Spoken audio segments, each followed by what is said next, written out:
क्या Bharat America trade deal अब कागज का एक टुकड़ा बनकर रह गई है? क्या डोनाल्ड ट्रंप के टैरिफ पर अमेरिकी सुप्रीम कोर्ट की चोट ने इस समझौते की नींव हिला दी है? और सबसे बड़ा सवाल, अगर टैरिफ ही अवैध हो गया तो फिर भारत ने जो रियायतें दी उनका क्या होगा?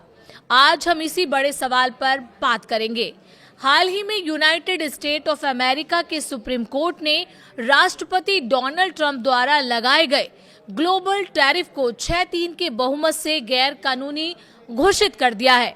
गौरतलब है कि इसी महीने की शुरुआत में ट्रंप ने इंडिया के साथ अंतरिम ट्रेड डील पर सहमति बनाने की घोषणा की थी और भारत पर लगे 50% टैरिफ को घटाकर 18% करने का ऐलान किया था। इस 50% टैरिफ में 25% रेसिप्रोकल टैरिफ था, जबकि 25% रूसी तेल खरीद को लेकर दंडात्मक टैरिफ था।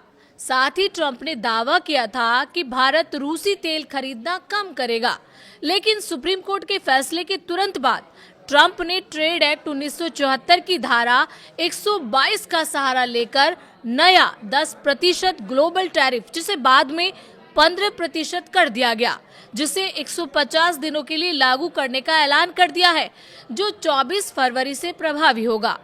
ट्रंप ने व्हाइट हाउस में एक प्रेस कॉन्फ्रेंस में कहा कि भारत के साथ समझौते में कुछ नहीं बदलेगा और भारत भुगतान करता रहेगा। सवाल, क्या ट्रेड डील की कानूनी बुनियाद हिल गई है? कई विशेषज्ञों का मानना है कि जब पुराना टैरिफ अवैध घोषित हो गया तो उसके आधार पर बनी नई डील की वैधता पर भी सवाल उठते हैं। विशेषज्ञों की माने तो रेसिप्रोकल 25% टैरिफ अब अवैध हो चुका है। उसकी जगह 15% अस्थायी ग्लोबल टैरिफ लागू होगा और जो 150 दिन से ज्यादा नहीं चल सकता, और इसे लागू करने की शर्त भुगतान संतुलन संकट है, जो फिलहाल अमेरिका में नहीं है। उनका कहना है कि सेक्शन 122 के तहत लगाया गया टैरिफ भी कानूनी चुनौती झेल सकता है। भारत में विपक्ष के सवाल भी खड़े हो रहे हैं। इंडियन नेशनल कांग्रेस ने इस ट्रेड डील को लेकर सरकार पर निशाना साधा है। वरिष्ठ नेता जयराम रमेश ने सवाल उठाया है कि सुप्रीम कोर्ट के फैसले का इंतजार क्यों नहीं किया गया। पूर्व वित्त मंत्री पी चिदम्बरम ने भी पूछा है, अगर टैरिफ खारिज हो गया तो भारत की तरफ से दी गई रियायतों का क्या होगा? संयुक्त बयान में कथित तौर पर कई अमेरिकी उत्पादों पर शून्य शुल्क, 500 अरब डॉलर के आयात का इरादा, रूसी तेल खरीद में कटौती, गैर शुल्क बाधाओं को कम करना शामिल है। अब सवाल है, क्या ये वादे एक तरफा साबित होंगे? अंतर्राष्ट्रीय मामलों के विशेषज्ञ ब्रह्मचर्य ने कहा है कि सुप्रीम कोर्ट का फैसला आने वाला था, ये जानते हुए भी फ्रेमवर्क समझौते पर सहमति देना रणनीतिक भूल हो सकती है। उनका आरोप है कि भारत की प्रतिद्वंद्विताएं स्पष्ट और मात्रात्मक है। अमेरिका की प्रतिबद्धताएं चरणबद्ध और शर्तों पर आधारित है। व्यापार से इतर प्रतिबद्धताएं जैसे रूसी तेल आयात कम करना भी शामिल है। अब भारत पर कितना टैरिफ लगेगा, ये भी बड़ा सवाल है। व्हाइट हाउस सूत्रों के अनुसार जिन देशों में अमेरिका से समझौता किया उन पर 15% ग्लोबल टैरिफ लागू होगा। विशेषज्ञों के मुताबिक भारत के 55% निर्यात पर पहले 25% रेसिप्रोकल टैरिफ था, अब 15% लगेगा। 45% निर्यात का बड़ा हिस्सा पहले से छूट में है, जिसमें स्मार्टफोन, दवाएं और पेट्रोलियम शामिल है।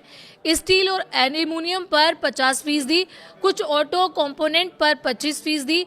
ये फॉर्मूला पूरी दुनिया पर समान रूप से लागू होगा। अब सवाल ये कि क्या ट्रेड डील अप्रासंगिक हो गई है? विशेषज्ञों की माने तो 6 फरवरी से संयुक्त बयान में स्पष्ट प्रावधान है, यदि कोई पक्ष टैरिफ में बदलाव करता है तो दूसरा पक्ष कार्रवाई के लिए स्वतंत्र होगा। अब जब अमेरिका ने टैरिफ मॉडिफाई कर दिया है तो भारत पुनर्विचार कर सकता है। विशेषज्ञों के मुताबिक भारत को अभी शांत रहकर स्थिति का अध्ययन करना चाहिए। पुरानी डील अप्रासंगिक हो चुकी है। नई शर्तों पर बातचीत या स्थायी विराम बेहतर विकल्प हो सकता है।